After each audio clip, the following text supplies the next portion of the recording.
এইখানে একটা কৃষি বিশ্ববিদ্যালয় চালু করা হবে। পঞ্চগড়বাসীর জন্য এটি হবে সবচাইতে উপকারী। সাধারণ শিক্ষায় শিক্ষিত হয়ে বেকারের মালা গলায় নিয়ে ঘোরার চাইতে একজন কৃষিবিদ 1 সেকেন্ডের জন্য কখনো বেকার থাকে না।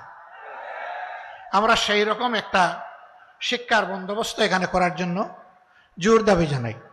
আমার কাছে বন্ধুরা দাবি জানিয়েছিলেন, মনে হয়েছে আমি বোধহয় সরকার চালাই। না, আমিও আপনাদের মধ্যে একজন সাধারণ পাবলিক। তবে আমার একটা গলা আল্লাহ তাআলা দিয়েছে, এই জন্য যে দাবিটাকে যথার্থ মনে করি তার পক্ষে আমি চিৎকার দেওয়ার চেষ্টা করি। আপনাদের এই দাবির সাথে আমি একমত। এই দাবি এই সরকার কতটা পালন করতে পারবে আল্লাহ ভালো জানে, কিন্তু আপনাদেরকে কথা দিচ্ছি, এদেশের ইসলাম প্রিয় দেশপ্রেমিক জনগণের নেতৃত্বে যদি সরকার গঠন হয় তাহলে আপনাদের দাবি হবে আমার দাবি, এবং দাবি আর উত্থাপন করতে হবে না। বরঞ্চ বৈষম্যহীন বাংলাদেশে যে এলাকা বঞ্চিত সেই এলাকা সবার আগে তার পাওনা ফেরত পাবে ইনশাআল্লাহ। আর যে এলাকা পেয়ে গেছে তারাও বঞ্চিত হবে না, তারা পাবে তাদের ন্যায্য হিস্সা। কিন্তু আগে দেখা হবে বঞ্চিত এলাকা। আমি পঞ্চগড়কে এমনই একটা বঞ্চিত এলাকা মনে করি।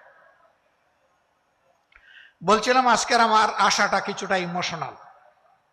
ওই দীপুর কারণে, দীপুর মতো সে যারা মা বাপ হারিয়েছে তাদের কারণে।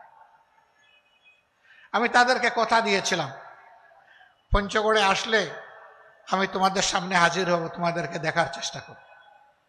জেলে ছিলাম, এই ঘটনার পরেই সরকার আমাকে মেহেরবানি করে রাষ্ট্রীয় অতিথিশালায় পাঠিয়ে দিয়েছিল। 15 মাস জেলে ছিলাম, আমি এর ভিতরে আসতে পারিনি। জেল থেকে মুক্তি হয়ে 1.5 মাসের ভিতরে আমার সর্বপ্রথম সফর ছিল পঞ্চগড়ে, এবং সর্বপ্রথম আমি এই ভাই বোনদের সামনে এসে হাজির হয়েছিলাম। আমি এদেরকে বলেছিলাম, এটি আমার মুখের কথা নয়, তোমাদেরকে পরিবারের সদস্য হিসাবে ধারণ করলাম। যতদিন বেঁচে থাকি সেই ফিলিংস নিয়ে আমি বেঁচে থাকবো ইনশাআল্লাহ। আজকে তারা যারা এখানে হাজির আছেন তাদেরকে একই বার্তা দিয়ে যাচ্ছি। আমরা বাংলাদেশকে একটা মানবিক বাংলাদেশ হিসাবে গড়ে তুলতে চাই। আমরা বাংলাদেশকে আর গডফাদারদের বাংলাদেশ দেখতে চাই না, গড মাদারদের বাংলাদেশও দেখতে চাই না, মাফিয়া তন্ত্রের বাংলাদেশ দেখতে চাই না, ফ্যাসিবাদের বাংলাদেশ দেখতে চাই না। 2006 সালের 28শে অক্টোবর থেকে 2024 সালের 5ই আগস্ট পর্যন্ত ফ্যাসিবাদীদের হাতে যারা জীবন দিয়েছেন, আমি তাদের সকলের প্রতি গভীর শ্রদ্ধা জ্ঞাপন করছি। সম্মানিত ভাইরা, আপনারা জানেন, বিশেষ করে 24 আন্দোলনে যারা জীবন দিয়েছেন, আমি এবং আমাদের প্রিয় দল প্রত্যেকটি শহীদ পরিবারে গিয়ে আমরা হাজির হয়েছি।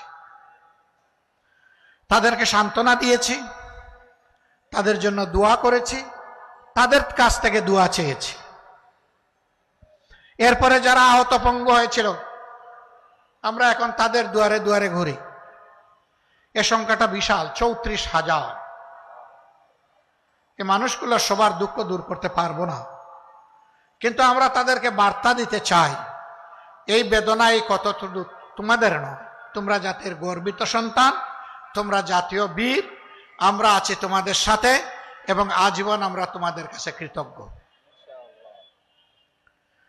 আমি যুবক ভাইদেরকে বার্তা দিতে চাই, আগামী দিনের বৈষম্যহীন, দুর্নীতি দুঃশাসন মুক্ত মানবিক বাংলাদেশ গড়ার জন্য তোমাদেরকে আরেকবার গর্জন করতে হবে, জেগে উঠতে হবে। আমিও তোমাদের সাথে থাকবো ইনশাল্লাহ। এখন বলবা, আপনি বললেন যুবকদেরকে, আপনার তো আপাদমস্তক সব সাদা দেখতেছি, নো প্রবলেম। আমার বাহ্যিক কালার সাদা হয়েছে, বুকের ভিতরের কালার আমার তরুণ, আলহামদুলিল্লাহ।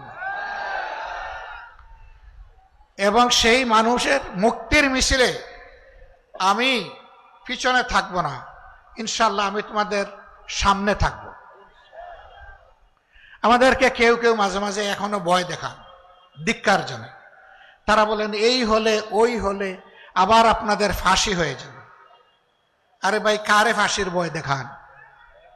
যারা শহীদ হওয়ার জন্য উন্মুখ, যারা পাগল, তাদেরকে ফাঁসির ভয় দেখান। এই ভয় করলে আমাদের নেতৃবৃন্দকে ফাঁসির কাস্টে দাঁড়াতে হতো না, পাতাটনের উপর দাঁড়াতে হতো না, এবং ফাঁসির রশি গলায় নিতে হতো না। তারা হাসতে হাসতে ফাঁসির মঞ্চে গিয়েছে। সুতরাং আমাদেরকে ভাই ভয় দেখাবেন না কেউ। এই ভয়কে আল্লাহ যেন চিরদিন জয় করার তৌফিক আমাদেরকে দান করে।